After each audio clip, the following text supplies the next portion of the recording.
Booters, I'm laying down because what we just did was absolutely epic. This episode is one of my favorites I've ever recorded. It is absolutely fantastic. There are so many gems in it, and I'm going to tell you why. Because we're going to start off with the main man of the Aus Championship, Manny Aguek, before he heads into the final, and he's dropping some game. And then after that, oh man, Google Aura, and you'll get Johnny Anastasiadis, and he runs us through his coaching career, his playing career, his thought process. It is absolutely brilliant. There's even a run-in with arguably the greatest player of all time. It is absolutely incredible. So informative. It's hilarious. Wait all the way through to the end because you just don't want to miss any part of this. And then on Patreon, I got abused by a cop at the Sydney Derby, which I'm going to be having an absolute rant and a half about. And then also we're going to give our honest thoughts on Sydney FC as a club, on the Derby, and everything surrounding our weekend in Sydney. So stick around, Booters. This one's a classic.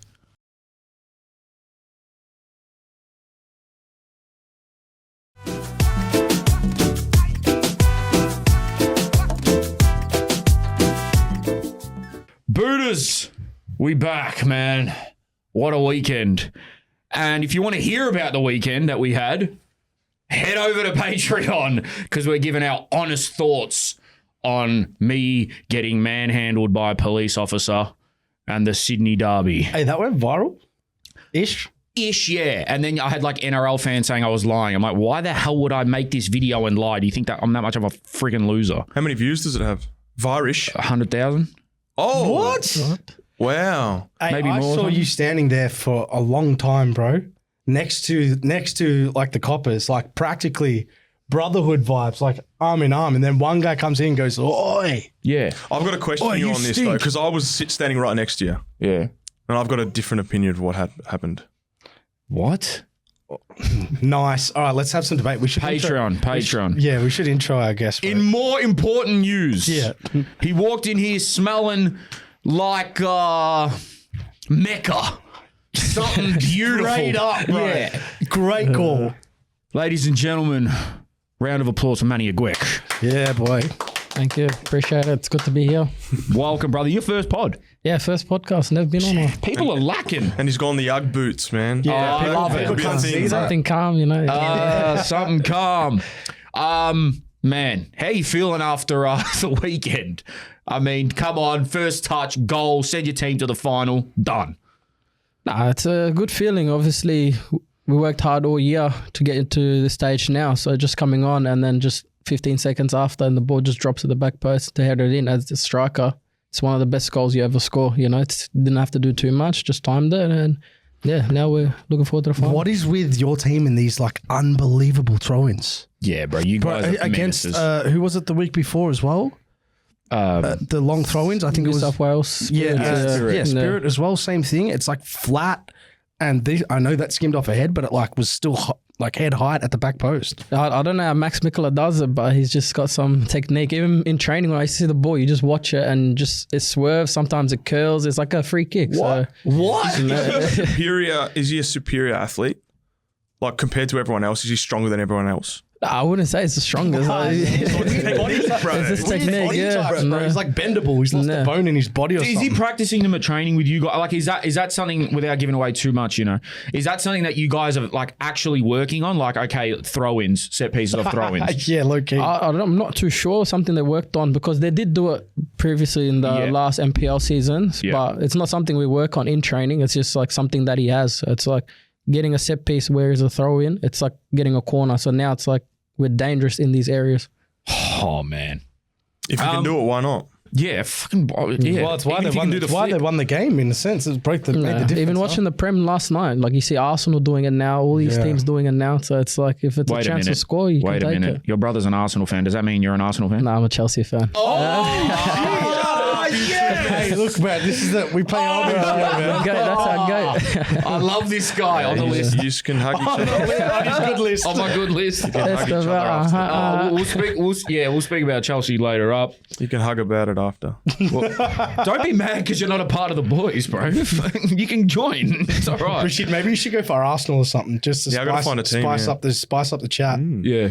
He was Man U, but Wherever Ange goes next. it'd be better if you go for someone that we don't go for. Yeah, I know. Manny, moving to South before the Aus Championship kicked off, what's been the major differences you've seen? Because out of the A-League, you probably look at South as, in terms of everything around the club, they're probably the closest to an A-League side. Like, how did you find moving from Avondale to South and what were some differences you saw? It's just like the facilities, obviously. Like the club has everything, and it's not something new that I'm coming into. I was there in my junior years where it's like you had these big names that were there and you couldn't play as a young player. You just had to be like a sub. So coming back now with more experience, and then with this playing group like Sepp Pasquale coming in, Ollie come from, and then Yuki as well. So it's like we've got all these quality players. Now we're all training in one pitch. Big squad as well, so it's just like the hunger is there, everyone wants to play, so it's just like, the environment is professional, and every day I look forward to training. Yeah, because like obviously in the NPL, South was a weird season for South, but then to come in to the Aus Championship and do what you guys have done, obviously the signings make a massive difference, but sometimes you can't just sign all these players and it just works straight away. Like, did you find that it gelled quite easily when all the new boys came in? Yeah, because everyone's humble. Everyone's just happy to be there. Everyone does their job. So it wasn't too hard where it's like you got ego players. No, there's none of that in the change room. Everyone gels, even from the young players all the way to the top and the captain. And just like the way the club is run as well. Like the president will come in, talk to players. Like, everyone's just like that. So it's like that playing group is together. When did you leave them?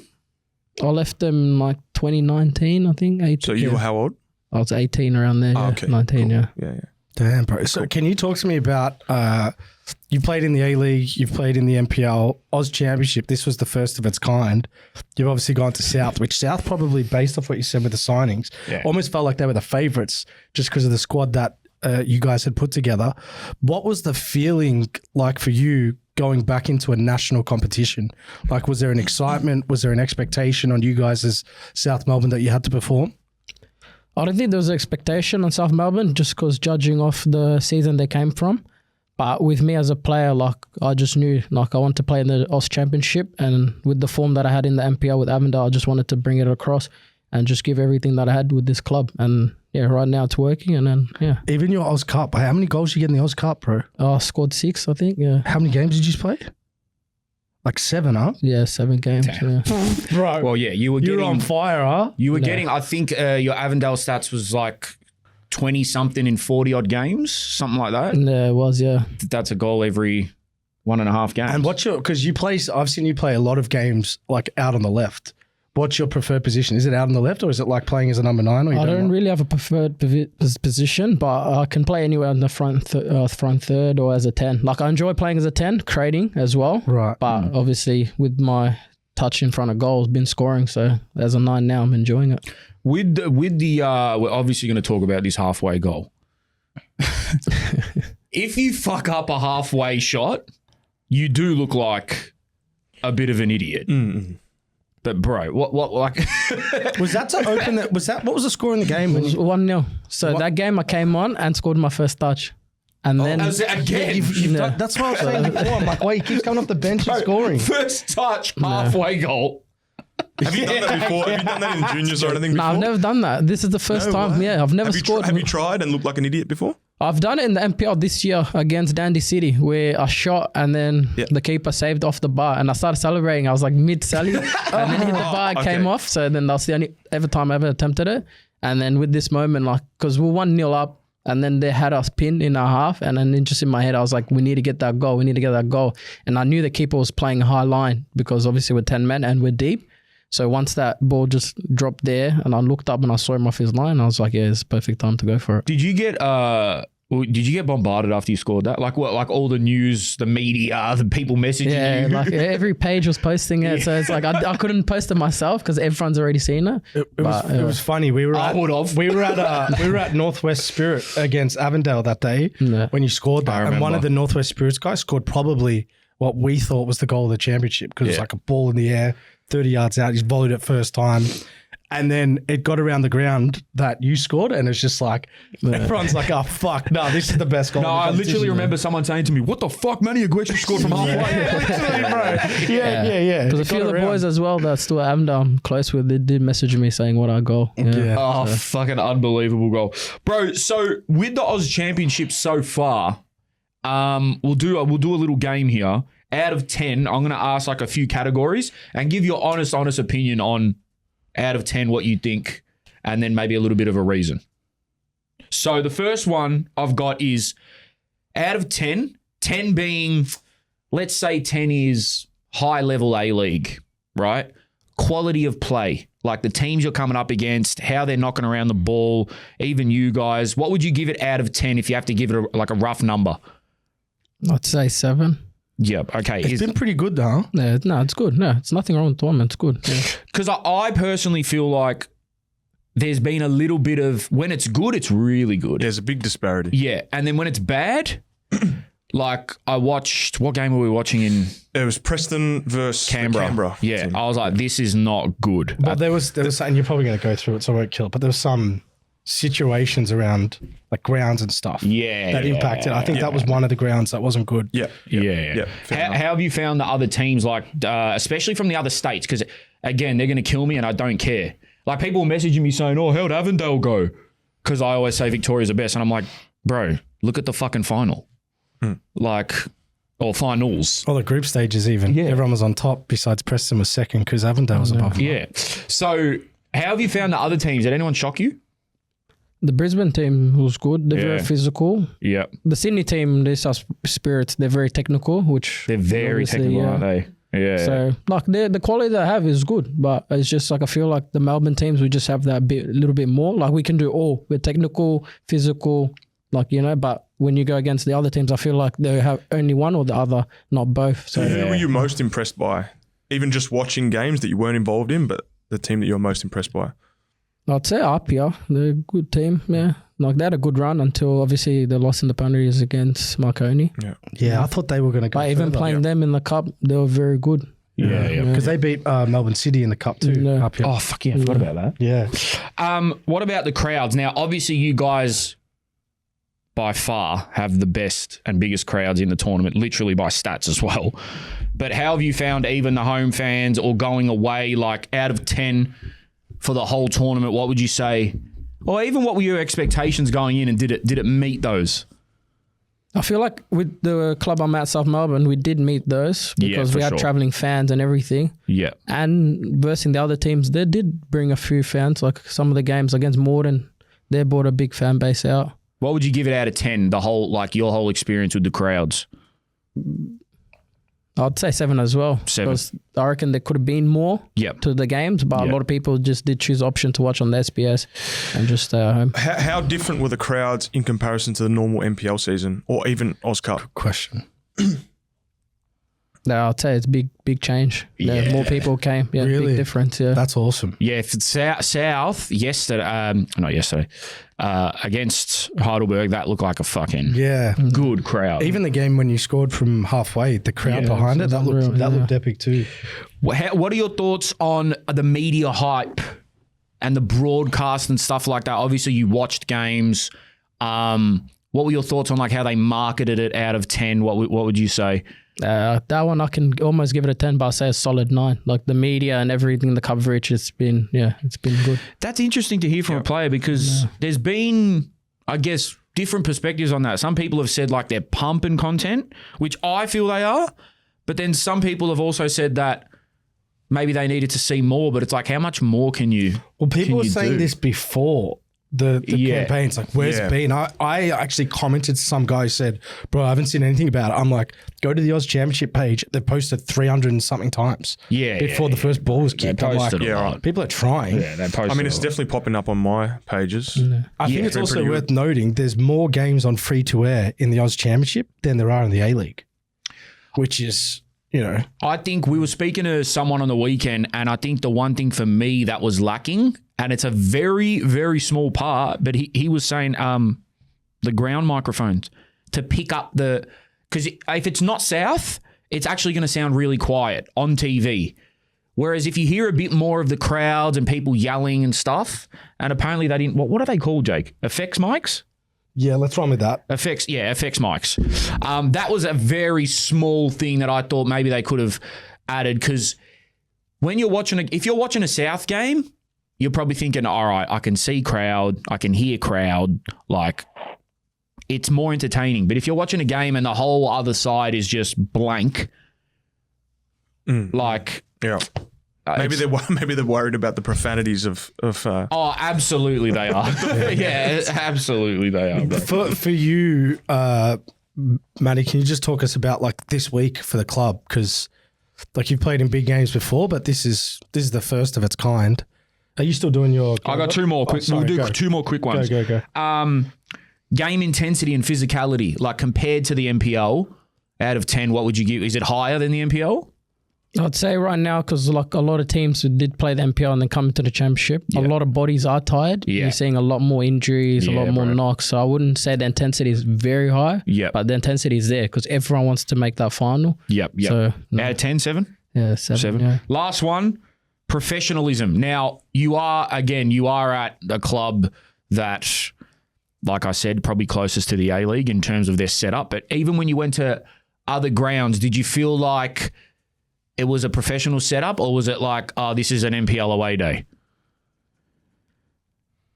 The grounds beside Olympic, that was very professional. They had like a stadium, the grass, one of the best pitches I've played on. Yep. But the other pitches, I was like, it's like NPL day type of game. Yeah. 6? Yeah, 6. Yeah. Okay, cool. Jakey, what were you going to say? No, I just wanted to talk about this week because obviously it's such a big game. I think beating Heidelberg, but like that was big as well because that was massive. Derby. I don't think people were, and we're going to speak to JA after this. Whoops, did I just release that? Whoopsies. Could be John Aloisi. Could Only be one of the biggest coaches coming on ever. But anyway, could be someone else. Like they barely lost any games this year. So one, to beat them, and like I know there was a penalty save into your goal. Like, can you just talk us through that? And then secondly, like this week, the build up, the preparation for you. Yeah, obviously versus Heidelberg, it was a very big game. Obviously the season that they had as well. Plus it was a derby between South Melbourne and Heidelberg, which is very big. So leading up to that game, obviously everyone knew we had a job to do because at the end of the day, this game, to win it, gives us a chance to play in the final. So I feel like we prepared well. Every player did their role. Credit to Harvey as well, saving that penalty and then obviously scoring that goal. So it's a good feeling for the club after the season that they had. Now to be playing in the final, it just shows what type of club they are, what ambitions they have. And yeah, we just want to thrive and hopefully. What about you for this week? Like, how do you prepare? Like, what's the schedule like, one? And then do you do anything different? Like, what's your routine like going into a big game? More for me, I'll just keep the same routine. I don't change anything. So just look forward to the training sessions. The days that I have off, I'll just chill, relax, go for lunch and just chill with friends. You're obviously a goal scorer though. So like what is your mental process as a goal scorer? More for me, I just don't think about it. It's just like let it all happen in the game, you know? Yeah. So I'll just you don't have like targets that you don't have like small goals that you put in front of yourself. You don't have a mental process that you go through. You try not to overthink it. Is that your process? Because this is a final, so my thought process is I just want to win the final. So for me, it's just like going to that game, giving 100%. Even if it's the goalkeeper that wins us the game, it's just like at the end, I just want to win that game because it's a grand final. But if this was like a group stage or like start of the tournament or something like that, then I have my set goals where it's like I want to hit these target of goals and all this stuff. Yeah, cool. Do you have any more points on the Aus Championship before I get into my last one? No. Aus Championship. Actually, just who from an opposition standpoint, like who can you reel off some players that maybe we haven't recognised that you think are like really good players, either that you didn't know or you like they could play in the A-League, for example? I'd say the Olympic winger Ali. Oh, yeah. He's still top scorer? Still top scorer, yeah. Yeah. He was unreal. fucking going crazy. Yeah, shout out Ali. Good on you, man. Shout out Ali, and just obviously plays like 10 qual as well. He did his job both games. Bruh. Didn't let me score. So Well, that clip we did with you obviously know it better than us. Yeah. Did you see that clip? I haven't seen it yet. Bro, he's talking to us about cybernetics and the body and stuff, and like he doesn't know what he's talking about, but he's telling you shit to like check it out and shit, and he just starts laughing because he can't keep going. What a guy, man. Yeah, what a Good guy. bloke, yeah. What a family, bro. Because Alo is also a bit crazy. Yeah. Like from what I've heard from my friends and stuff. Bro, I want to quickly speak on South Sudanese players in Australia, specifically in Melbourne. There's been a lot of players that have come through, represented the Socceroos, Mabil, Deng, so on and so forth. Why do you think you guys are so... Why is football such a big part of the culture? Because I've got a lot of South Sudanese friends, especially in the southeast growing up, addiction to football. Like, I've got a friend right now who won't have an off season because he'll play NPL the whole year, All Nations, AFCON, Rhythm Cup, any other tournament they can play in. There's a new AFCON now I haven't even heard about, like another one. No. And then preseason starts.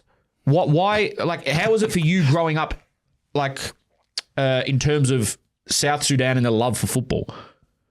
It's just very big in the country as well. It's just like most of your parents will grow up playing football, and then like coming here, that was the first sport that we came and played. So it's just like for me, it came from my family. Parents played, so and then my older brothers played. So then I got into it very young, and then I feel like a lot of us Africans are similar, just like that. Yeah.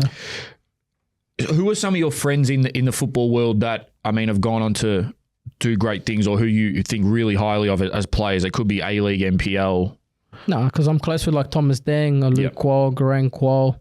So yeah, most of them all made a big. How old were you when you came here? I was 4 years old. No, Okay, really young. very young. Yeah, pretty young, huh? There is something though with the South Sudanese footballers that, in my experience, particularly because I played with Awa. Awa's South Sudanese, right? Yeah, my Bill. He could do stuff that no one else could do on the field, and I feel like that's the same with Garang. That's the same with quite a few of the South Sudanese footballers. Like, is there anything specific? Is it just like, is there something like instinctive in you guys that you're able to do things? Because Mabil, for example, around the time, like Ronaldo kind of made it popular a bit earlier, but around the time everyone started trying to hit it with their laces and dip the ball from free kicks, he could do it. He could do it before everyone, and he was in the youth team. And it's just like, some things came more natural to him than everyone else. I don't know. It's just more, just that dream as well, becoming a professional player and then obviously making an income to change your family's life. So I feel like that's that drive that gets us to train every day. You don't just stop. You just keep going. You keep going until obviously one day, if it's God's plan for you to make it, you make it. Then if not, then obviously you look into other career paths. Yeah. Do you feel like now more than ever, a lot of the young South Sudanese kids are playing football and wanting to make it? Because obviously around the time Aware was around and Thomas Deng and stuff, they were few and far between. But now I feel like every A-League club has South Sudanese players, whether they're in the starting 11 or in the youth setups, coming out of everywhere. Do you feel like it's just every year there's more and more and more players coming through? I feel like, every year, because you see it. You could go from Australia to go to Europe. You can go anywhere in the world now. So I feel like people seeing that as well is like Thomas Deng and Aware Mabil, Garang Qual, Luke Qual, the ones that went very far. They still stay connected with us local boys as well. Oh, yeah. So they give you that, what's called that blueprint of, obviously, I made it, you can make it too. So it's not like I made it and I forget everyone else. They make it and they still look back and they talk and they give you insights and what you need to do and how you're going to get far. Did you ever play in the Victorian AFCONs? I've played, I've won it as well. You've won it, yeah. South Sudan's only won it like 27 times or whatever it's been. Wow. Really? They win it a lot. Wow. Yeah, they win it a lot. They got knocked out this year though, I believe. But how was that? Because that's one of my favorite tournaments to go to. Like, I feel like there are people that prefer to go to that than A-League. I'm not even joking. Or MPL because they have relatives playing.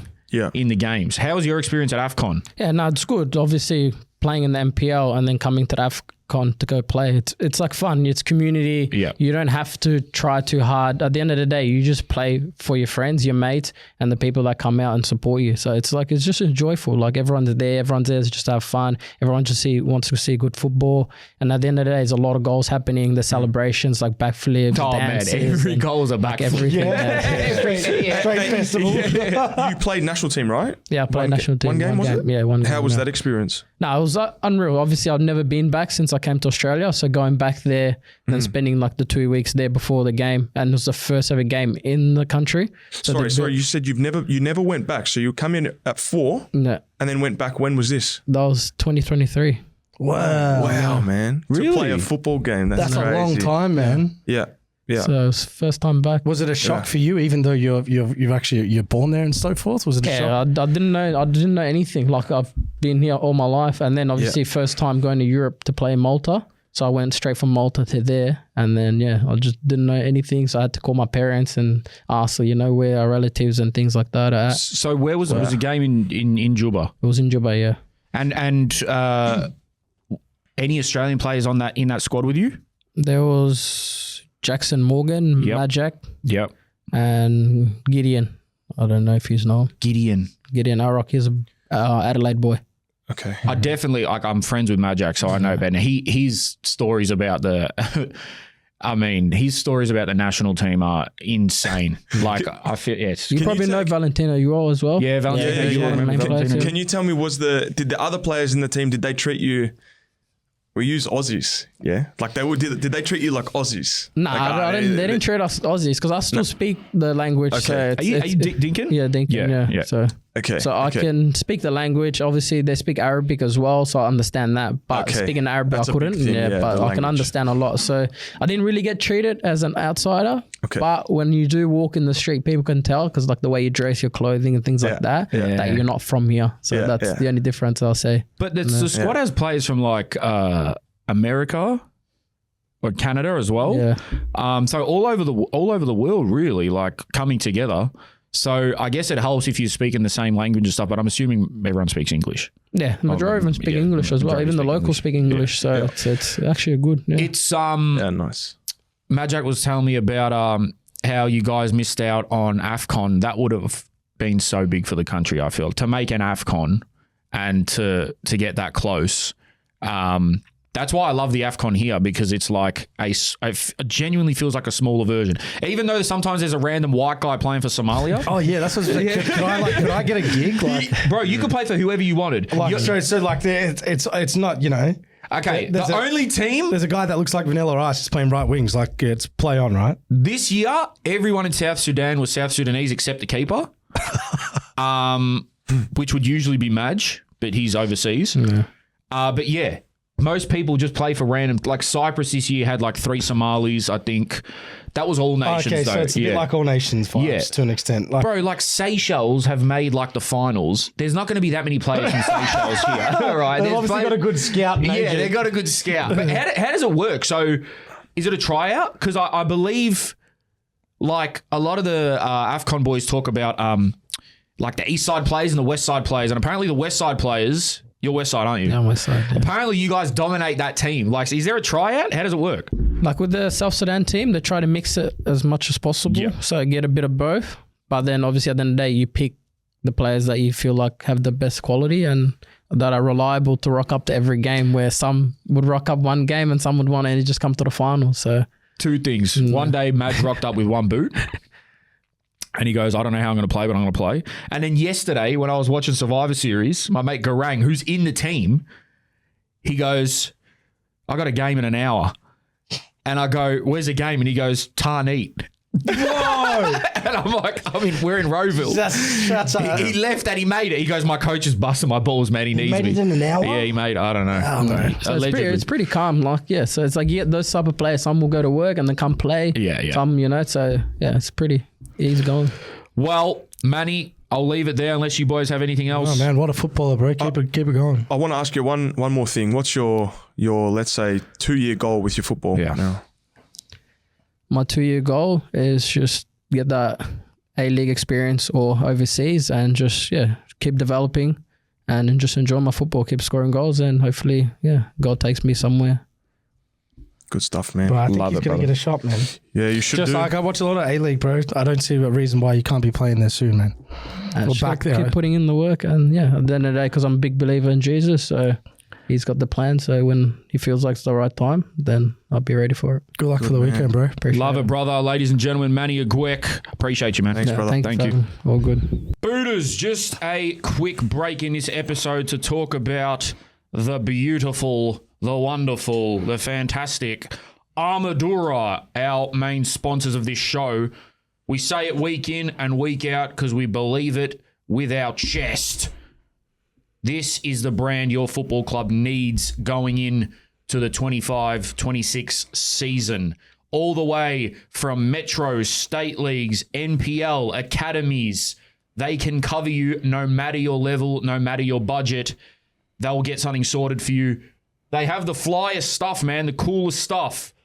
These are some of the designs for Brunswick, who Armadura sponsor. They've obviously hooked us up with some crazy templates that we may or may not be dropping in the future. But if you need your stuff sorted, head to Armadura. And you know what? It ain't just the boring club polos with the embroidered logo on it and all of that. We're not doing that. It's 2025. Armadura's coming fresh. They're coming fly. Straight Tom Ford Straight Tom Ford. of the NPL Yeah, space, high-end bro. luxury brand it's called. Yeah. Yeah. But it doesn't cost an arm and a leg, but you get the Louis Vuitton experience. Yes. Working with monograms. working with Nick Kyrgiopoulos, who's Tom Ford himself, Yes. he is just designing stuff out of his backside. That's just unbelievable. Tom Fordos. On field, off field, you could sell merch. Clubs forget to sell merch to their own players. Oh, yeah, This would no. be the best merch to sell. Yes, sir. So if you want... Oh, did you have something to say, I was just going to Richie? say, yeah, if you're, maybe you are looking right now, but maybe you already have a contract with someone else. If you're even thinking about it in the smallest amount possible, just click the link in the description below in the YouTube video. And I'm sure they're willing to just have a conversation with you and show you some samples and show you what they can do for you. Yes, sir. Armadura, baby.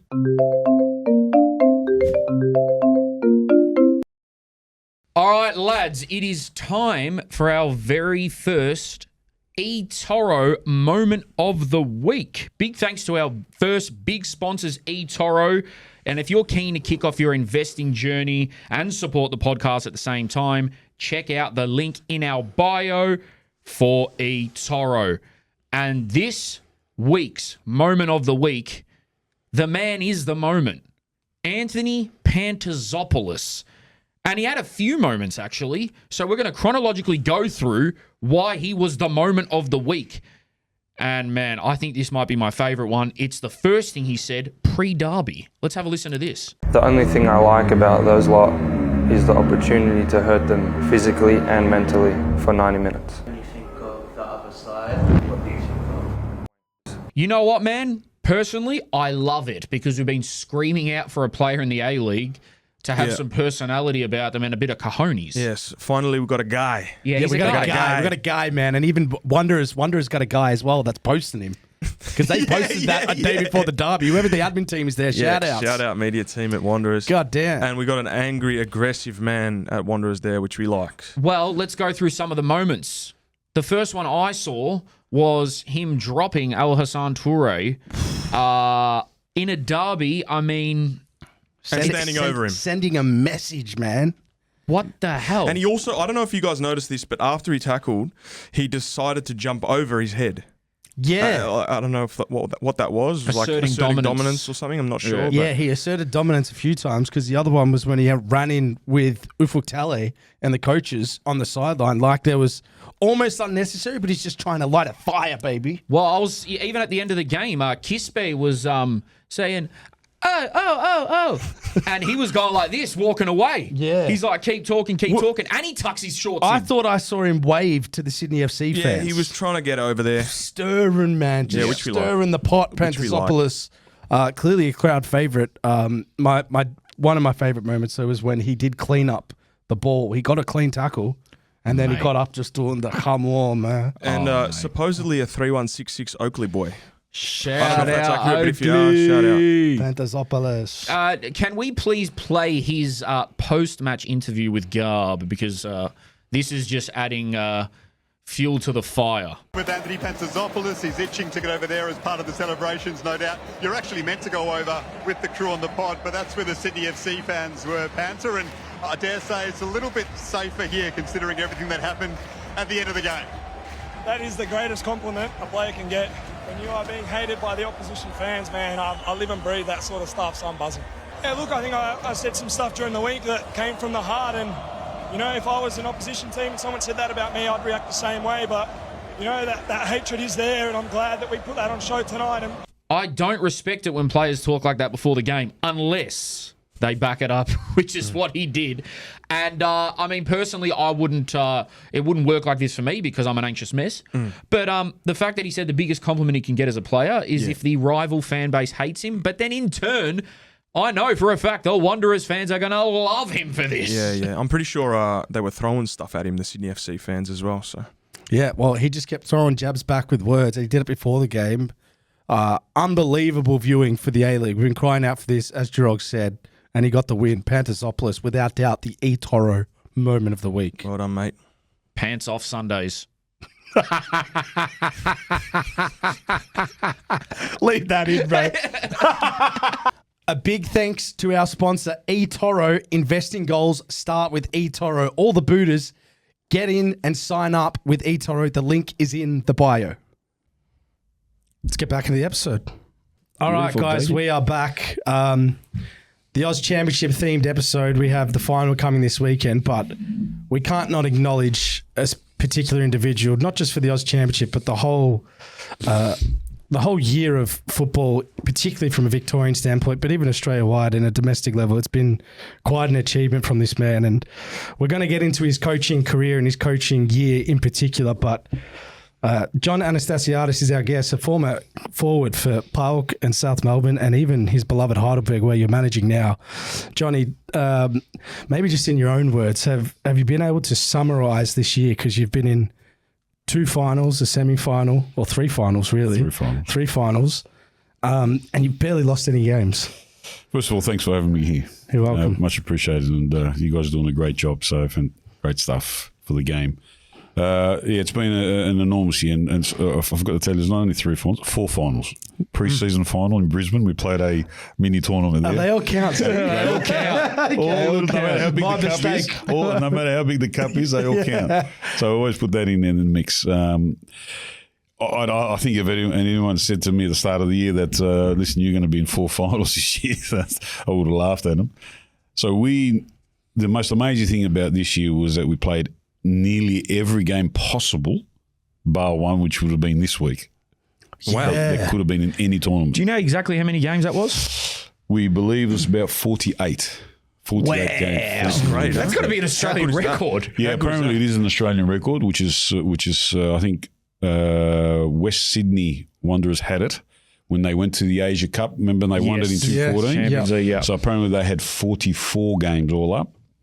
And so we've beaten that by 4 or 5 games. That's insane. Wow. That's insane. 48 games. So this notion of playing more games in Australia, it does harden you up. So I think we're a good case study. I think so too. What were you seeing physically from the players after Well, that many this games? is where the juggling happened. So we made sure, especially for this championship, the Australian Championship, I sort of rotated the team every week.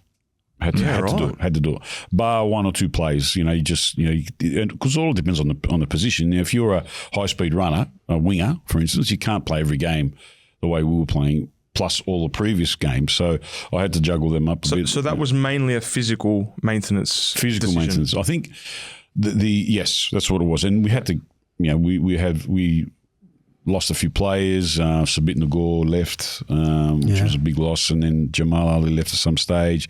We lost also Maxi Bezzetto for the last game we played against South and South Harbour, which he dislocated his shoulder swimming. I don't know how you can do that. Bezzetto's, man, we're going to have to make another visit I think there, I'm aren't going we? to go for another pizza down here. Bezzetto's place. But I think it was a more mental thing. So I had to keep reminding the players, there's not long to go. Just keep at it, keep working, and credit to them. Not once did they complain throughout the whole year.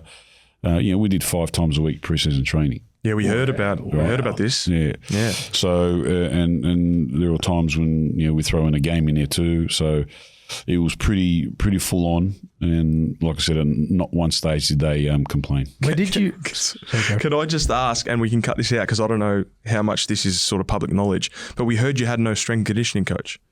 Is that true? We started off at the start of the year, but then he left very quickly, and then I suppose I took over. Not that I'm a strength and conditioning coach, not at all. But my experience, knowing what to do and how to load the players up, but we had our physio was part S&C coach also. Okay. So he helped. He was incredible. Owen Morris, I think that's his surname. I think Owen Morris. Owen's his first name. We'll go with Owen. We'll go with Owen. But he was sensational all throughout the year. So was that a job? I want to go back to when I first met you, Jay, and you'd already coached for a number of years in the league. But I was talking about your Bentley team because it's quite. I spoke to you about this after I think you might have beaten Auckland.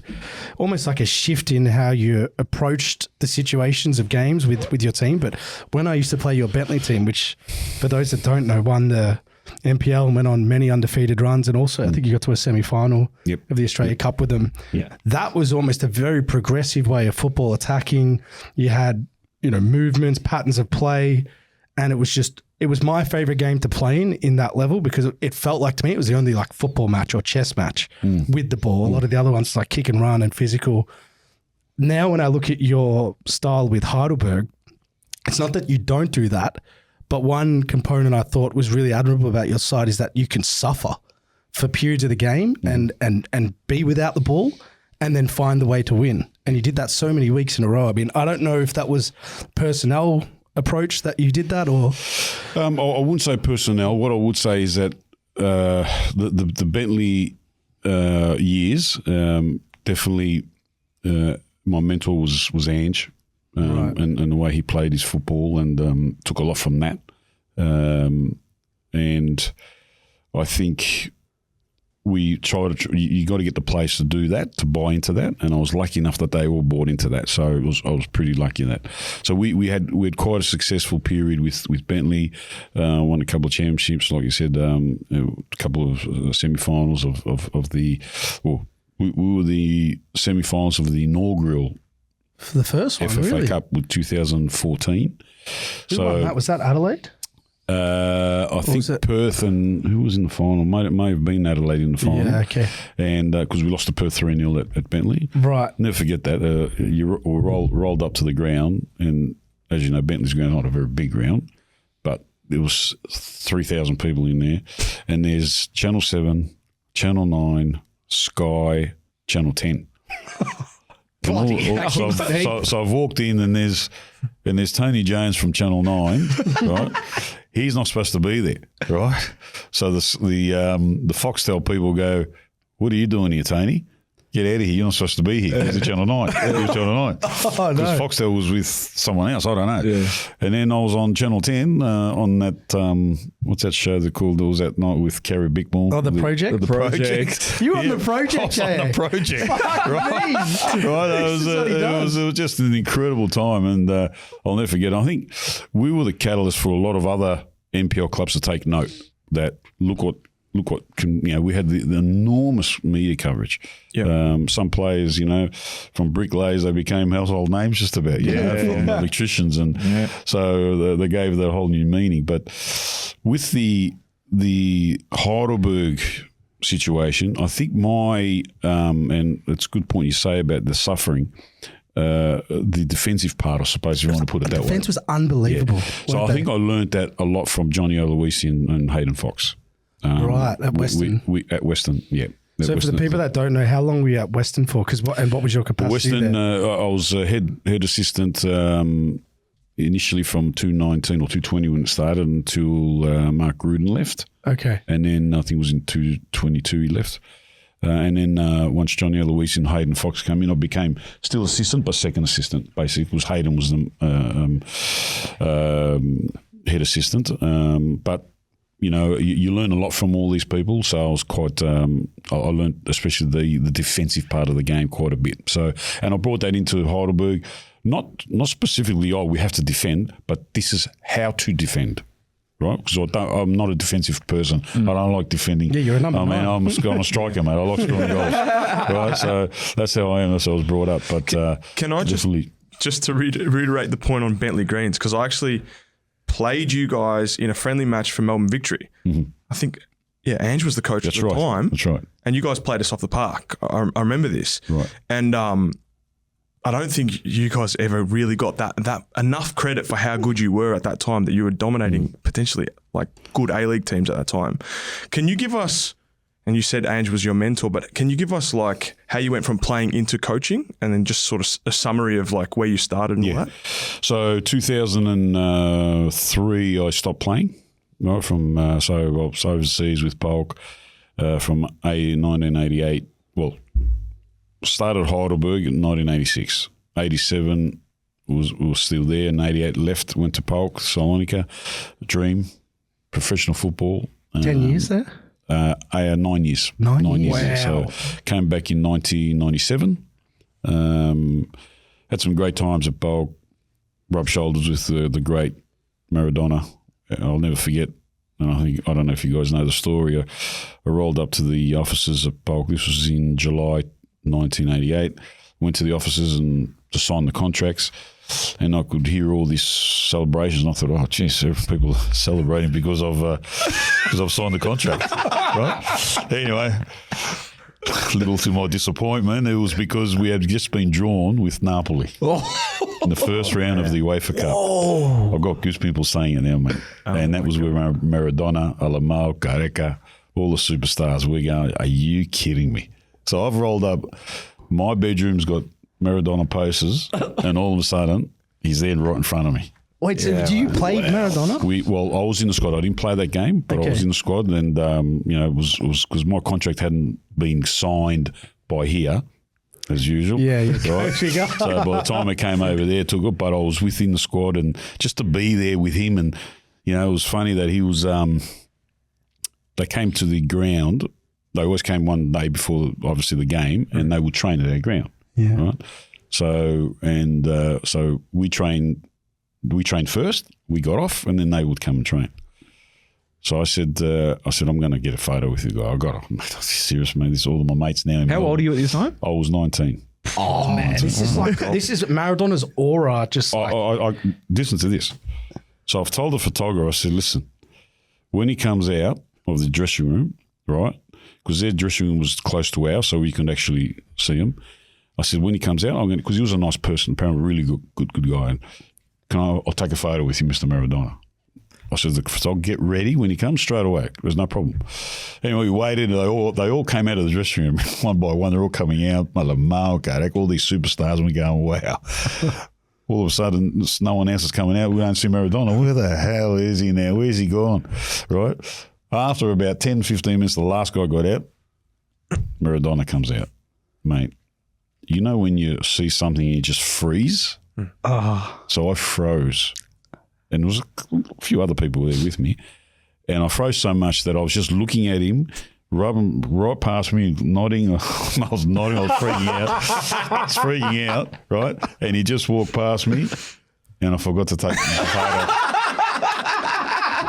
no way! I forgot to take the photo. Oh my god! So that was my brush with a great man. Imagine being a 19-year-old now. That's like I don't know. Seeing Messi. Seeing Messi. Yeah, well, you could have watched the '86 World Cup. Yeah. Well, being in Australia, and so then I watched that. I'll never forget the World Cup, and then seeing him there, and just going, this is incredible. Anyway, it was an enormous night. Anyway, so we'll get on to the coaching part again. So 2003, I came back in '97, played for South, had some great years. We back-to-back championships, and then 2003 stopped playing. And then I didn't want to do coaching. Just never was in my head to do it. And my best man's father was the president of Yarraville Soccer Club. right? And that was my father's team when he came from Greece as an immigrant. You know how all the immigrants came in, they got their own, they got their team, right? That was his team. So he goes, mate, I need a coach. I need to just come and play and just, muck around, just being coach. And I said, mate, I don't want to be a coach. And he goes, please just come and help. Anyway, I went. And then the bug just got into me. The bug got into me. So I was at Yarraville for a couple of years, 2003, 2004. Believe this or not, got relegated the first year. Oh, wow. What division were they in? They were in State 3 or something. And you still felt the bug. And I still felt the bug. Well, I'll tell you what. You wanted to get it back up. No, well, what happened was I said to the committee, I said, don't pay me for this year, for the next year. Don't pay me at all. I want to get the team back up there. And we got the team back up there. Wow. So I got promoted. So that was a good point, yeah. 2005, NSL disbands, as we all know, or 2004 or something, disbands. Yeah. So 2005, South Melbourne, they're all in the NPL. And they didn't have a coach, as you know. South Melbourne were about to actually really go bust. Were they on the brink, were they? They're on the brink. So had a meeting with Ange and a couple of other people who were doing the recruiting for, or sort of, see if they can get a coach for South Melbourne because they had no coach. They had no one. So I took that on board. I said, I'll coach South. Played, had some great years. So stayed with South for first year. We ended up, and actually our first training session, I had 2 people, and one was my brother. Right? Wow! So it wasn't great to start, but then we got some more players and we built a really good team. And first year we ended up 3rd. Second year, 2006, we won the championship. So it was my first NPL championship. So it was great. Stayed there for another couple of years. 2008, left there. Went to Oakley 209, 210, left there, and then Bentley 211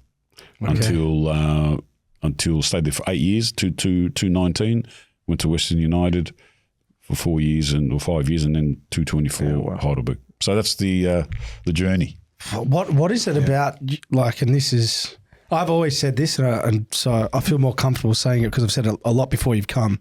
So I'm not glazing people. Yeah, right. But I've always said you're the best coach, like from a Victorian state football point of view, that I've seen because of the actual impetus you put on just what football should be about, that the NPL sometimes misses because it becomes a bit of a slog, if you will. But what is it about your style of coaching that's always separated you? Because your teams have always been competitive, if not dominant. And I guess there's obviously something that you're doing differently. Yeah, Jack, I don't know if I'm really doing anything differently. And I've always had the philosophy that you play what you believe in, right? So, and I've never faltered from that. I've never said, I've got to change my way because I've got to suit that and that. I said, I'm going to go this way and we'll see where it takes us, right? And that's been the key. But importantly, it's the players who you recruit to do that. If you don't, then you can't play the way you want to play, right? And I've always been a player, put the ball on the deck, play the ball on the deck, play through the lines, very rarely go long. If you go long, there's a reason. They're playing a high line, slow defenders, maybe get them over the top, turn them around, things like that. Not contested football, which there was a lot happening like that early days in the NPL. It was just contested, crash, bash, crunching tackles, all that sort of stuff, which I felt, that's our DNA really. That's what we're made of in Australia. But can we do something different? Yeah. Put the ball on the deck. Start to play a few passes. Start to play connected passes, things like that. Get our bodies in the box. Get all that sort of stuff. But don't forget that didn't happen straight away. It happened gradually. The journey, because you learn these things along the way. And because we're all lovers of football, I watch football 24/7. So you get what's happening over there. You get what are the best doing, You try to say, okay, can I pull some of that out and put into our team? It's not that easy because the quality there is up here. What's some current coaches that you love how they play, or teams? I think Simeone. Yeah. Yeah. Actually, your team's very Simeone at the moment, isn't it? Yeah. I really respect the way he does this. He goes about coaching. Obviously, you got the best, the Pep Guardiolas of the world, but they've also got the best players of the world too. So, but I think you take that part of the footballing, like from guys like Simeone. But then you look on the other part is the actual managing, right? That's important too. So you got to see how, and Ange is very good at doing that, how he manages things. Jurgen Klopp, these guys are super people to, You're talking about managing the dressing room? Yeah. Managing the dressing room. Getting the best out of the players. How is that, though, with part-time footballers? Yeah. Like, how different is it, your time at Western United, seeing the professional side of things, obviously playing, but how different is it when you have to manage people that have jobs during the day, 5 trainings a week in pre-season? How have you found that, and what do you find works for you? That's a great question. I think the players themselves, when I put it to them that, boys, we want to be an elite team, an elite club, but to do that you have to do A, B and C. And that is train more, work harder more. I'm very privy to the fact that you guys have all got jobs and during the day, but I've got to know if you've got that commitment, right, then we'll do that and we'll be better than everyone. And like I said to you, especially this year, it started a little bit last year, but more or less this year, I had no complaints from anyone. No, I can't go because I'm working here or not. They always found a way. Now, did they sort of tell their bosses at work, listen, mate, I've got to go training, things like that? I don't know, but I believe so. And that's how it works. Otherwise, you're just going to be like another run-off-the-mill club. And I didn't want to be that way. I didn't want to be that way. If I'm going to go full in, as I know it's part-time, but I wanted them to feel that. So a lot of them haven't felt that professionalism. Well, I was going to say, so you play 48 games, you knock out 3 A-League teams. Yep. You're travelling Aus Championship and Aus Cup. You're going to feel professional. That's right. And the only way that you can feel that way is if you don't act like a normal run-of-the-mill club, like you're saying. 100%, so 100%. That's the payoff. 100%. And you get your rewards. And I said it from the start of the year that if we do all this work, we're going to get rewards. And this year we got rewarded in more ways than one, right? I know I would have liked to lifted a few more trophies, instead of the runners-up. But, one got stolen. We won't talk about that one. But and the other one was nearly half stolen. And that's why they introduced this FVS system, right? So it was quite, but that's a long thing. We could be here all day talking about. We spoke about it last week. But I want to hear your thoughts. I think, though, as much as you love to lift the silverware, obviously, the impact and like the impact Heidelberg this year have had on Australian football, like not only within Victoria, but when you go into state and you see people speaking about Heidelberg and you and the players, and I think that's very important for the game as a whole, because if you're able to do it, 48 games, get players to commit that much, then who's to say that another club can't go and do it and simultaneously lift up the game together? So I think the impact has been really important, even though you guys deserved, like you were just saying. Well, look, if we can influence that, for me, that's the greatest satisfaction. Yeah. And the finals you lost, by the way, not to rub any salt into the wound, geez, they went the journey. Oh, yeah. Every single, they did. Like, I mean, a long throw-in is what, dipped you on the weekend. But even against Newcastle. Those throw-ins. Yeah, mate, what did they want? We said the Manny before. Western Sydney won the game from but it's happening around the world today. I don't know. I used to find it an ugly component of the sport, but now Arsenal's proving it to be effective. Well, it looks like it's going to be. You know what I think it is? I think it's got something to do with they're not calling foul throws anymore. Well, you look at the Prem, Jake, right, and the A-League. I don't know too much about the NPL, but they're lifting their feet off the ground. They're getting way more like leverage. I don't know if that's a thing, if it's helping. I'll tell you what's happening now. We're going to sign a player just as throwing. I'd sign one on each wing. That's what we're going to do. You got some size in the box. Why Is it not? Arsenal that has a throwing coach? Is that a set-piece coach. Which would factor into that role. But they a lot of clubs around the world are doing that now. I remember reading about Slot. He said about not long ago, said that the analysis is 1 hour.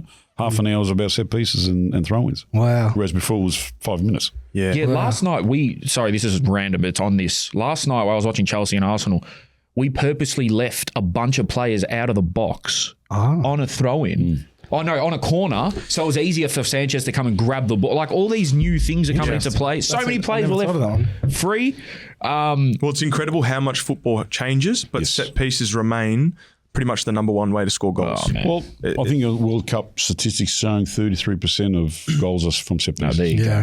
Which World Cup, huh? If we just break down, because we have to highlight the year of Heidelberg, if we just break it down to kind of 3 seconds from the NPL to the Aus Cup into the Championship, I mean, you practically went majority of the season or felt like undefeated in the NPL, and you had this tussle with Avondale. It was sort of neck and neck. You were changing positions.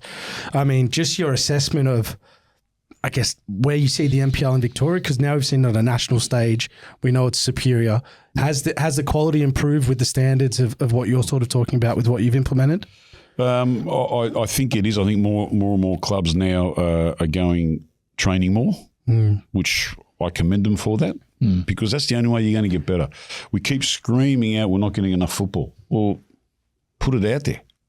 Get your players to come in one more time a week. Big deal. You got to do it.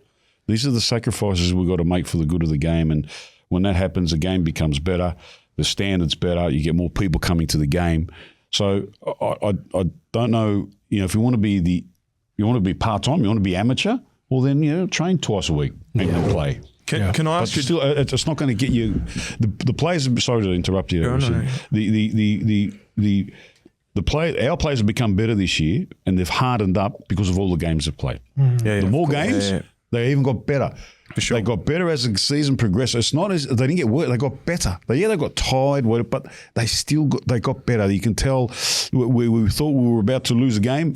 They found a way, right? And that's because they were hardened up. So, I think we need to do more. We need to get these players. I know it's amateur, but some of them get some good dollars out there. Let's be. We know. Right? So it's decent to have a good job and then play football. Yeah, of course. It's more lucrative sometimes than the top. Absolutely. I was just going to ask: have you had experiences of losing players because of the commitment element of?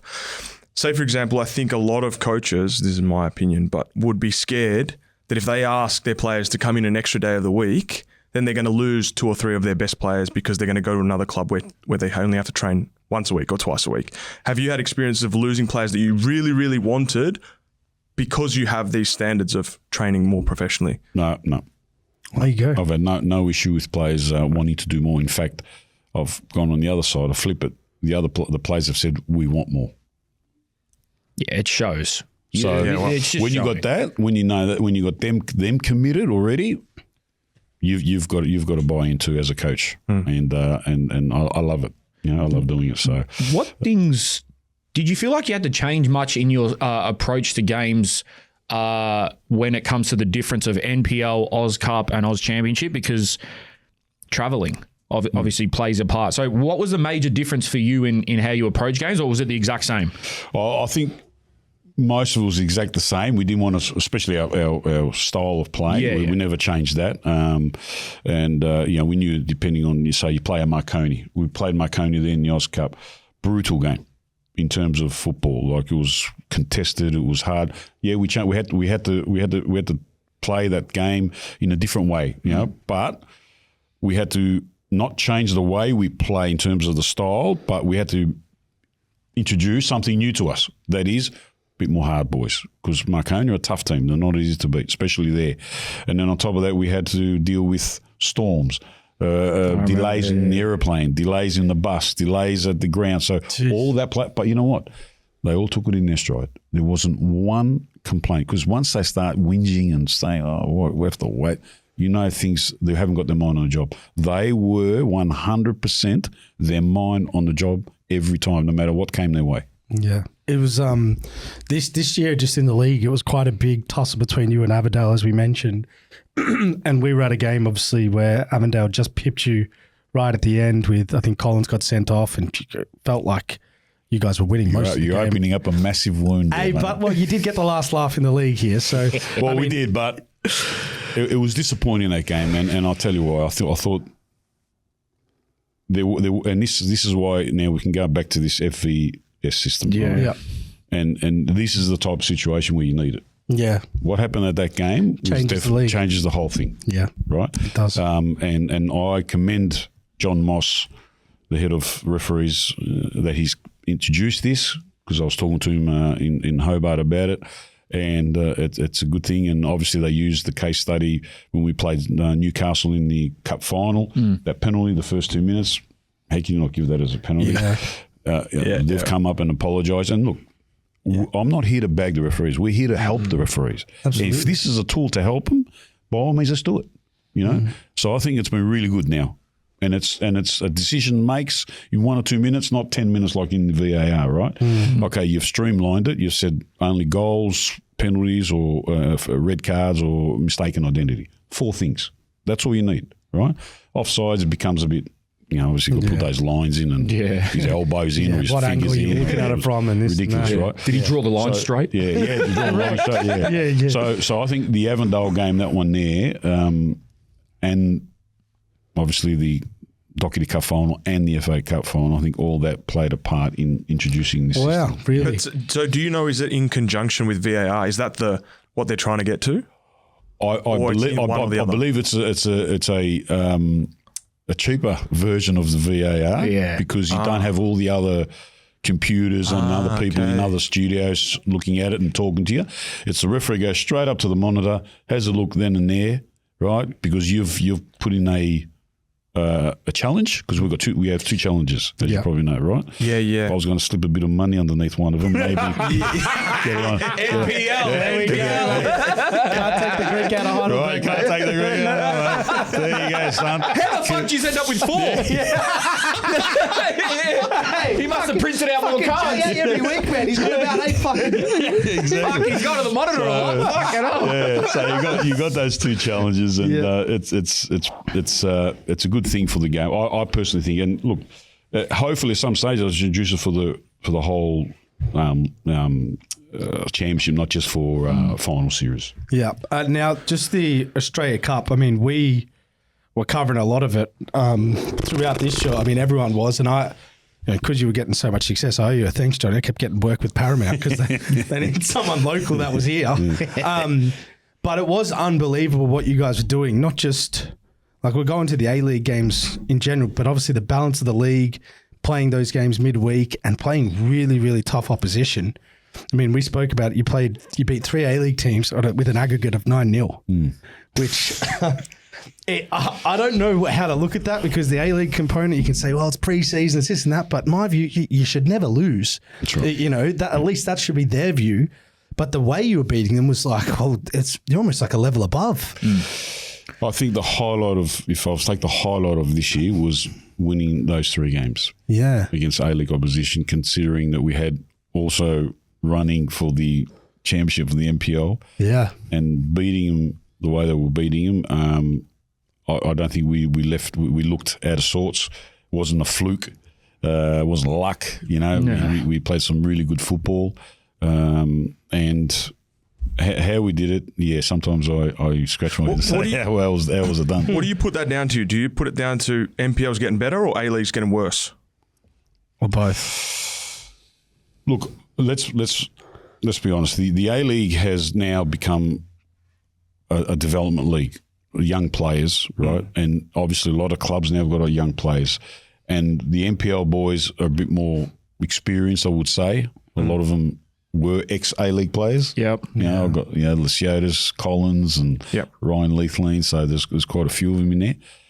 So that could play a part also, I think. And knowing that, you know what, I used to be there. I reckon I'm just as good. And plus, the A-League teams don't have that as much experience because of the young kids now, because of obviously monetary issues that they've had to do.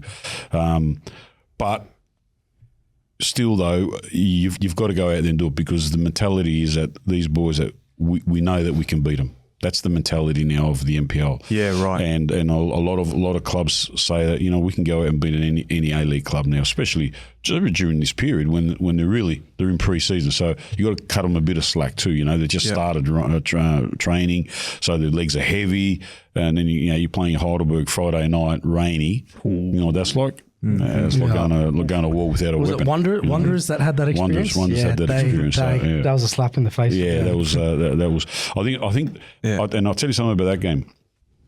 I had to play 5 players who hadn't played yet, many minutes. So I had to start them because I think we were in between two big games for the NPL, and I had to get that one in between. So, and we were trying to get one game, give us 1 day extra. They wouldn't do it. They wouldn't budge. Give us a bit of luxury. Yeah. Nothing.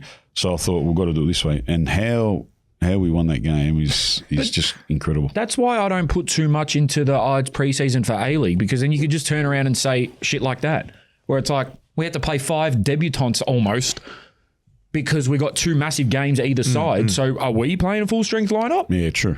Like it balances out for me. Yeah. Like especially because the aspect of professionals, and I know you guys are damn near professional, but professional setup versus semi-pro, and then the element of mate, we're 35 games in here. Yeah. Like, I understand that we might be in motion, but we're also a little bit leggy ourselves. So I think it balances out. Yeah. I don't think it's too much of a. I think A-League clubs now will have probably program. I believe they'll program it properly now and to start playing NPL teams. Because I don't think any of them want to lose against NPL teams. Yeah, I mean, it's not that. No A-League team has never been beaten by an NPL team before, but I think you guys have highlighted it so much this year that even what you're saying is true. I think the mentality from everyone has changed of like, every NPL team or all the good ones will be like, we can go beat A-League teams. That's right. Yeah. That's right. Absolutely. I think we've given a lot of belief now to a lot of other clubs too. Now to say it's all there. If you do the right things, and it all starts from pre-season. If you do the right things and you get your players cherry ripe and they play some good football, there's no reason why not. Just before, I just do want to quickly go through the final with you, but which one out of those 3 was the big one? Because Wanderers is one of the biggest clubs in the competition, and Auckland practically hadn't been beaten. I'll be honest with you, I thought the Wanderers one was incredible because I really thought that they would, and I still think they will be one of the best teams this year. Yeah. Right? And the players, the caliber of the players they had in there was just incredible, and the way what we had to do and juggle and put some players out, put some players in, and to get to 3-0 was just incredible. I mean, the Auckland game was great too. Let's not be honest. We played the champions of Australia. That's unbelievable. And to beat them, but they had some good chances too, no doubt. But we just found a way, and it was just incredible how we could do it. The story of your season, just the final on that national stage. I mean, that was pretty special out at Lakeside, where it was packed. There was a lot of energy. You guys scored early. Yeah, look, it was an amazing occasion for the club, for the game in the country, but I'm gutted till this day. And I seriously think about it every day, that what could I have done better, and the staff as coaches, to sort of win that game, because I believe that we could have won that game. If there's anything, if you were nitpicking, like what? I think I would have put more pressure on them. I think we sat a little bit too deep at times, when I think that if we had pressed on them higher, we could have won the ball higher, and then we could have caused them problems, especially in our transition situation. So, but they had. I knew they would have a lot of energy because a lot of young players, right? Yeah. And to be fair, they scored a worldie. The second goal was a worldie. Yeah, Fry. And Oscar Fry was a sensational goal.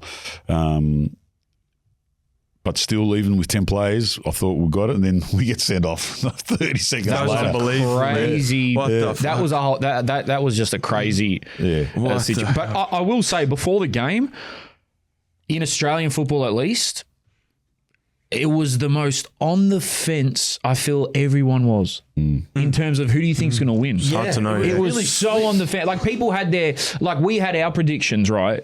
But that's because we were actually forcing ourselves to choose. But in reality, I feel like every single person, we were with the Newcastle fans before the game. They were shitting themselves. Yeah. They were like, well, we don't even fucking know here.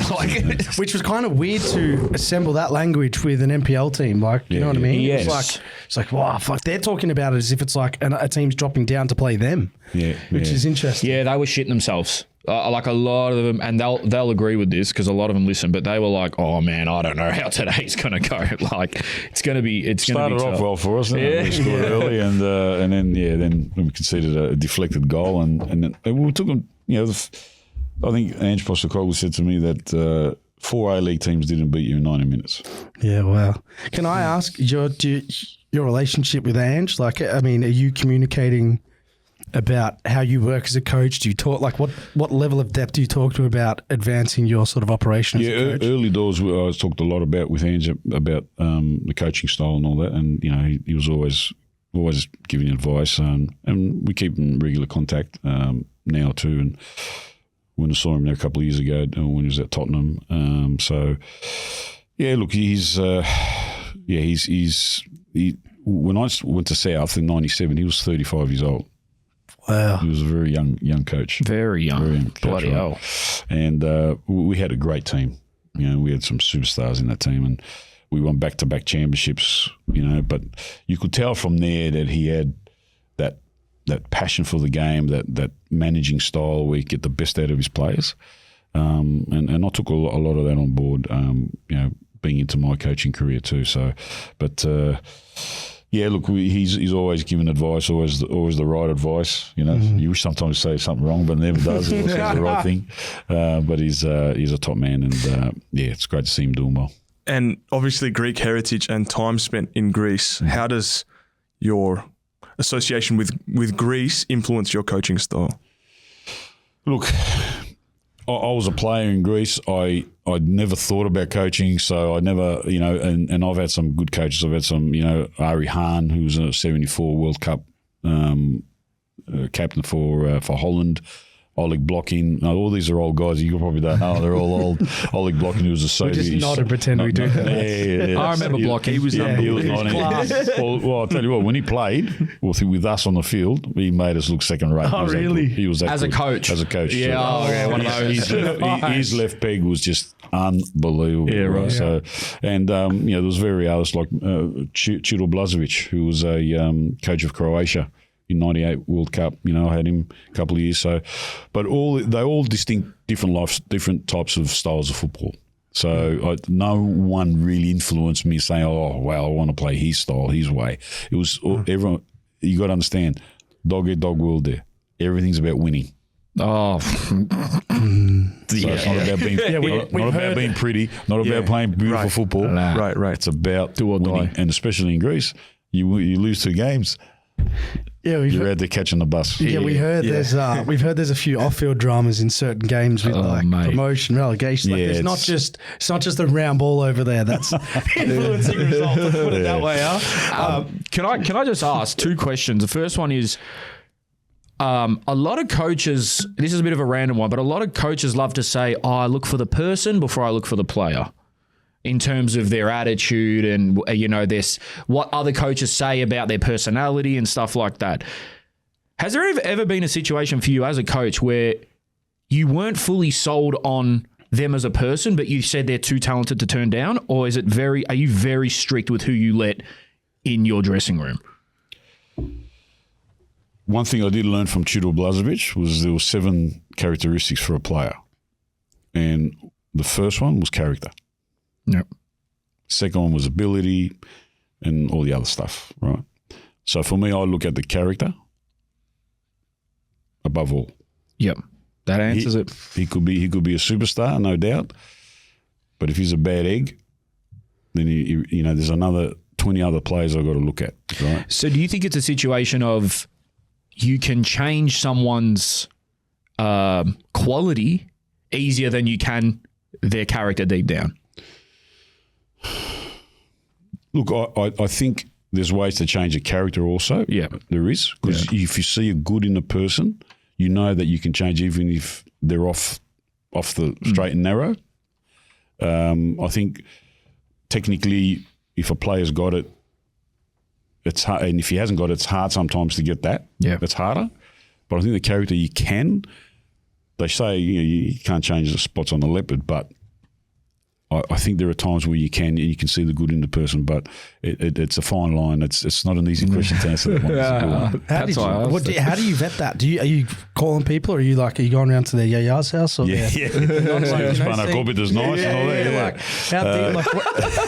how involved are you in that process? I should say. I think the first and foremost I ask is that the character of the person. So if someone's an agent's rang me, said about a person, a player, or I may ring some old coaches they had. What's he like as a guy? What's he like as a person? That's how you sort of get to know. And I've had people ring me about players who have left us, and even in the A-League, a lot of times I remember we always looked at the good characters of the players, because you want to, and when I mean good characters, you want people who have been respectful. If you have, we've got 4 pillars in our club: respect, hard work, trust, humility. There are 4 pillars. If any of those players don't have any of that, or they have 2 out of the 4, or you're sort of on the fence, you want them to have the 3 out of the 4 at least. You know what I mean? So when it comes to character, so that's how I sort of judge someone in a way. Just on the Aus Championship, it's probably way too early to compare it to the old NSL, but you experienced obviously the culture of these clubs, and that being on a domestic level. Now your experience with the championships. I mean, your expectation coming in versus coming out of it now, and just overall how you thought it went. I think it's fantastic. I think it was really good. It was great to travel again. Great to go to those famous stadiums like the Marconi ones, and even go to Lambert Park and for the launch of the championship at Apia. I think people coming to our ground, going to Lakeside, all those going to Connaught Reserve, Preston. So that's all just brought back a lot of memories for a lot of people, in the game. So I think this. I hope it gets better. Right? This year was first up. People would be tentative to come, to games and that. And I know the average wasn't as great as they would have thought. I think they wanted 2,000. I think average. I think they got about 1,500 or so. Yeah. Hopefully that'll be bumped up this week. Look, it would have been nice to have a Heidelberg South Melbourne final. Would have been, you probably get 10 grand there. But, easily 10. Unfortunately, the weather wasn't that good the other day, and we only got, I think, 4,000 or 5,000 there. But I think it's a good thing. It's a reason for it, this championship, and that's to eventually get this standalone B League. The game needs the B League. It just needs it. Otherwise, the A League will never be successful. Never. Can I ask, just being as blunt as you can here, the biggest positive for you from the Aus Championship, and then on the flip side, something that you thought needs to be worked on? It could be anything. I think the biggest positive was being able to feel that we're part of the pyramid. Yes. Right? And a lot of players and clubs want to feel that, because, let's be honest, when the A-League came up, they said it was gone with the old soccer, in with the new football, right? Which I thought was, all right, at that time, it was okay. But I think now, if you look back on it, I think it was the wrong things to say, because it's these old soccer people that kept the game going in this country, right? So now I think there's a bit of a connection there. Right, a bit of a love between each, and we need that, because we're all in for one reason. I think Stadge, I don't know if you heard his interview yesterday. Yeah, I did. Yeah, brilliant. Yeah, I support what he said there. Was sensational. That's exactly what we're about, right? And the second part was, it's something you could improve. What do you think is the main thing that you would choose? Look, it's funny because I don't know the timing of it, because we've gone through a whole A-League season. We've gone through the Australian Cups thing. And I'm only looking at our point of view, right? Of course, but there may be another club who will do this next year. Who knows? Maybe someone will go right through to the end, then they've got to go and play this game, this competition. So it's a lot of work asking for these players. Do you do it? I don't know when you can you do it during the season, but you don't know. So it's just maybe the timing of it at the end is a bit too much for the whole program, because, like I said, we started pre-season 11th of November 2024, and we finished 29th of November 2025. See, this is what I was. I reckon there was a lot of people thinking before the Aus Championship, like, I wonder how the players are going to feel, like more games type thing. And because people would have watched a lot of your games, it's not to say that you didn't use your squad, but you did have like a pretty strong defined starting 11, That's right. Which is one of the components of success, I think. But of course. There was a lot of guys that played, a lot of games. Like Leslie Otis, I don't know how many, he's played every single minute almost. He's a machine. So he's exception to the he's rule. Not human. He's not human. But that guy's like a rubber band. He's just like... Just a lot of those guys. I think you're right. It's a lot of work, because don't forget, a lot of them got jobs too, huh? Correct, yeah. Ben Collins works at the airport. He's coming and going, and not once did he sort of miss one session. I think he missed because he had to go to Portugal last week or before the Hobart game. That was the only time he missed the 2 or 3 sessions, you know. Oh, yeah. So the whole season, so it's not easy, but I don't know what the solution is to that one. That's I don't think there's a perfect answer. No, because if you play, It's a fair point, though. if you play during the A-League, then people are going to say, oh, it takes eyes off the tournament. And then if you play, well, you can't really play during the NPL season. That's all like bloody hell. Like, how are you going to do that? So when do you play? Like, it's... Yeah, there's, tough. There's no answer. I don't know. Is this the only way to do it? I don't know. Do you? Yeah, it's just hard because the reason being is because we're not aligned with the A-League in terms of the time they're playing and we're playing. Yeah. Right.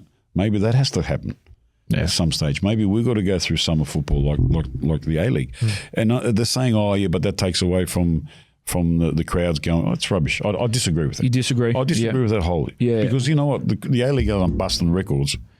And I think there's a large majority of people that purely go to one or the other. Yeah, there wouldn't be that many people that go on both. I don't think so. Like, I don't think there's that many to people go to going both, you got to have ballitis. And but if you really look at it, like the core group of Heidelberg fans, South fans, Preston fans probably aren't going to the A-League every week. And then the core Victory City fans, they probably aren't going to the NPL. And they've got to kick off at the same time. Yeah. Which, you know. It's something that, I don't know what the answer is to that one. That's a tough one. That's the fact that we're not aligned, because I don't know how they do it all over the world. Their B leagues and C leagues are aligned with the A league, so I don't know why can't we do it. Did you have anything else, Jake? No, man. You guys. I got one more, unless you had one. Go. Future aspirations as a gaffer. Is there any ceiling, or are you taking it step by step? Oh, there's obviously you got to take it by step, but you hope that next step is the higher league. Yep. Right. So either A League or Inter-Asia, and I think it's been recorded that my name's always been bandied around everywhere, but at the end of the day, until I get that call, that knock on the door, I'll keep striving what I'm doing. Obviously, when I went into the A League, the plan was to go as a head coach eventually. I was promised that, but it didn't happen for various reasons. Doesn't matter. But then I didn't feel being a second assistant was getting me anywhere, and I felt I had to do something. Okay, you drop down a little bit, even though I don't like using the word dropping down, because I'm still playing. I'm still in football, All right, it's not as the higher league. It's just same job, a step lower. But I do want to go high because I'm a career coach now. So eventually, hopefully, at some stage, I get that opportunity to coach in the high league. Yeah. I was just going to say, just on exactly that, it'd be hard to argue that there's any other coaches. I mean, you're probably going to say there's others, but it's hard to argue that there's any other coaches that probably deserve that step up more than you from the NPL. Do you know what that missing piece is? Do you think why is that not happening? People don't want to take a chance? Thing too. Look, it's a really good question, and it's a tough one to answer because we're frustrated for you. It's just one of those things that it's timing. I think, like you said, it's just the timing of it. Some clubs might be looking something else. Within the club they find the coaches, and I will suggest, do you start to coach the youth team of the A-League team, and from that you sort of get yourself into that path. Has any coach made a direct jump NPL to A-League head coach? Has that happened? Probably. I don't think head coach. As assistant, yes, but not as head coach. Yeah. So I think